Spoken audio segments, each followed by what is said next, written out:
While we're staying with that story, assessing the economic impact, Dr. Azar Jammine is Director and Chief Economist at Econometrix and joins us now live, perhaps to unpack further. Dr. Azar, thank you for your time in the SABC at this hour.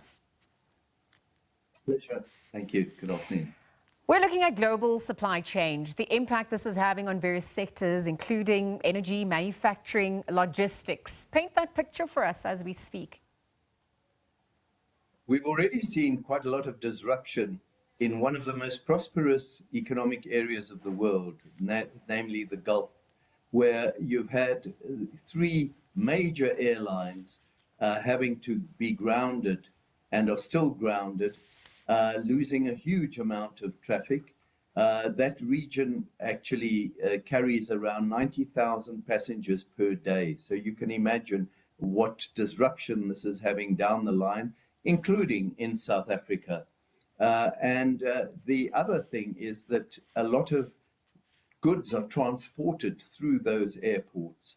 So we're going to see shortages of goods, very much like happened at the time of COVID. It's a little more restricted, obviously, to that region right now, but still, there is going to be a significant economic cost involved in all this. Especially those countries also depend a lot on tourism, and that is falling through the floor.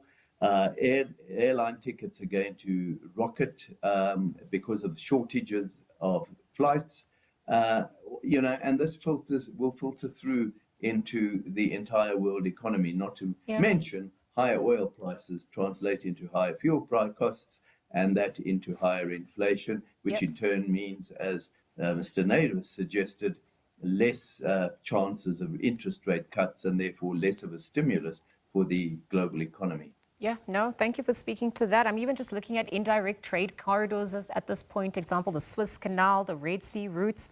Are we seeing similar spillovers in those areas as well due to the effects of the military operations? What can we ascertain at this point as well? But even other sectors, defense, technology, cyber, energy, are we looking at different capital allocations as well that's happening given what's transpiring, and so much remains up in the air? Very much so. The fact is that, and it can work both ways. In the short term, it couldn't be a positive. The United States is going to be spending a lot more on defense, which in turn will be a motor for increased activity in some of its defense-related industries.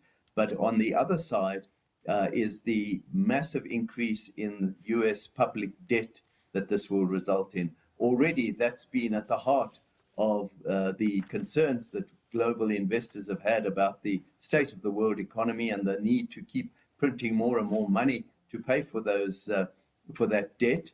And that's been at the heart of why the dollar has been losing ground over the past year, and why the gold price has been sought as a safe haven, and why central banks are accumulating reserves of that product. Ironically, South Africa stands to benefit on that side of things. We're getting a tremendous potential windfall of revenue from exports of gold, platinum, group metals, and the like. Thank you for speaking to that. I wonder if we could start speaking about de-dollarization dynamics, given what's unfolding. Is that something to be monitoring as well? But even if we're looking at how this global conflict is also going to be, looking at reforms when it comes to the IMF, the World Bank, the World Trade Organization as well. How do we weigh in on that as well? Well, those discussions have been underway now for the better part of a few years. And all that this does is it provides a catalyst for an acceleration in those kinds of discussions. And there is going to have to be reforms. In many ways, the United States is trying to change a lot of these institutions unilaterally itself. It's trying to denigrate the United Nations and the World Trade Organization with its tariff actions. And it's built its own board of peace at a time when it's attacking Iran right now. Big ironies there, but there is going to be a huge move. Russia and China especially are very unhappy with what is going on, and will press for some other forms of institutions that are probably going to try and limit the influence of the United States. Yeah, another factor that I was trying to understand is the insurance premiums at large. There's cargo insurance, maritime insurance as well. I mean, does that go up? Well, how does that affect their profits at this point as well, especially for exporters? Of course, this is one of the additional costs that will come with this war. We saw that happening during the COVID crisis. Shipping rates went sky high, and that was one of the sources of why inflation around the world rose to 8 and 10%.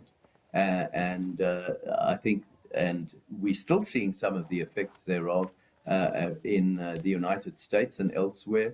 And people, the man in the street is getting very disgruntled with what he is seeing in terms of the increase in his cost of living. Well, we're monitoring oil and gas prices, global inflation rates, contraction in consumer spending, lots to discuss. Let's leave our conversation there. Thank you for joining us, making sense of what's transpiring, of course, in the wake of the Middle East conflict. Dr. Azar Jammine, Director and Chief Economist at Econometrix, again joining us to unpack a little bit further.